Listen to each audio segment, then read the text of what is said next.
సాహి చిన్నప్పుడు మేము ఒక ఆట ఆడుకునే వాళ్ళం, అది నీకు చెప్తాను, ఓకేనా? చేతుల్లో పెట్టి నువ్వు వదిలే. రాముడు సీత, ఓకే? సీతారాముడికి దెబ్బలాట గొడవ పెట్టుకున్నారంట, ఓకే?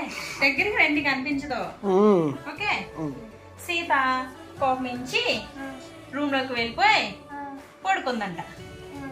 రాముడు కూడా కోపమించి రూమ్ లోకి వెళ్ళిపోయి పడుకున్నారంట, ఓకే? సీతమ్మ ఏం చేస్తుందో చూద్దామా? అయ్యో సీత లేదు, ఎక్కడికి వెళ్ళిపోయింది? కోపమించి ఎక్కడికైనా వెళ్ళిపోయిందంటావా? అయ్యయ్యో పారిపోయింది. రాముడి దగ్గరికి వచ్చింది. సీతారాముడు కలిసిపోయారు. అయ్యో అదేలాగా